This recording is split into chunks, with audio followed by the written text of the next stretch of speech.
தேர்தலில் தேனி தொகுதியில் அதாவது பாஜக கூட்டணி சேர்ந்து தேனி தொகுதியில் நீங்க நிற்கிற மாதிரி ஒரு நாளைக்கு செய்திகள் வெளியாயிருக்கு. செய்திகள் பத்திரிகையில் வர்ற செய்திகளா நான் பதில் சொல்லிட்டு இருக்கேன். நீங்க அந்த பத்திரிகை எழுதுறவங்கள்ட்ட தான் தெரியும். அதாவது தேர்தலில் கூட்டணி வைப்பதற்காக பாராளுமன்ற தேர்தலுக்காக ஒரு சில கட்சிகளோட பேசிட்டு அது முழுமையடைந்த பிறகு உங்களுக்கு நாங்கள் சொல்றோம். அது மாதிரி நான் தேர்தலில் போட்டியிடுவதற்கான எந்த ஒரு முடிவும் எடுக்கவில்லை. கொள்கை ரீதியா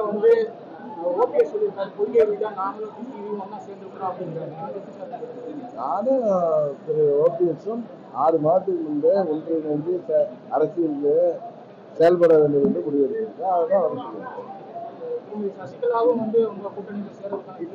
அதாவது உண்மையான அம்மாவின் தொண்டர்கள் அனைவரும் ஒன்றிணைந்து செயல்பட வேண்டும் என்பதுதான் எங்களது விருப்பம். உண்மையான அம்மாவின் தொண்டர்களாக நினைப்பவர்கள் அனைவரும் ஒன்றிணைந்து செயல்படுவார். எடப்பாடி எடப்பாடி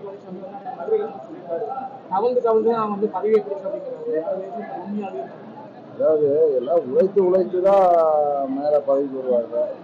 அவர் தவழ்ந்து வந்திருக்காருன்னா அவர் காலை பிடிச்சுதான் பதவிக்கு வந்திருக்காங்கிறத அவர் இன்றைக்கு ஒத்துருக்காரு. உண்மையை ஒத்துருக்கு. அதான் உண்மை. இபிஎஸ் ஓபிஎஸ் வந்து ரகசியத்தை வெளியிடுவாங்க.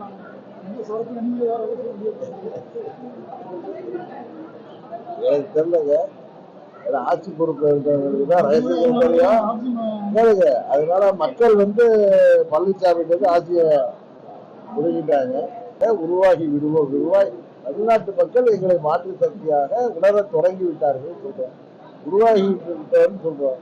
நிச்சயம் அதை நீங்கள் எதிர்பார்ப்பது போல தமிழ்நாட்டில் அம்மாவுடைய ஆட்சியை நாங்கள் அமைப்பதற்கான அனைத்து முயற்சிகளையும் மறுபடியும் குற்றவாளிகளை ஆரம்பத்தில் வந்து விசாரணை பண்றாங்க.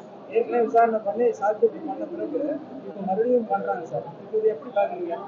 அதாவது கொடநாடு கொள்ளை மற்றும் கொலை எப்ப நடந்துச்சுன்னு உங்களுக்கு தெரியும்.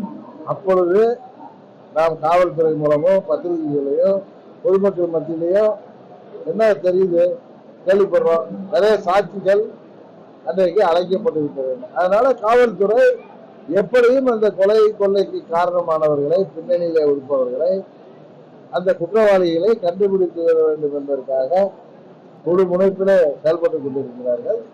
அதில் அவர்கள் வெற்றி பெற வேண்டும் என்பதுதான் எல்லோருடைய விருப்பம்.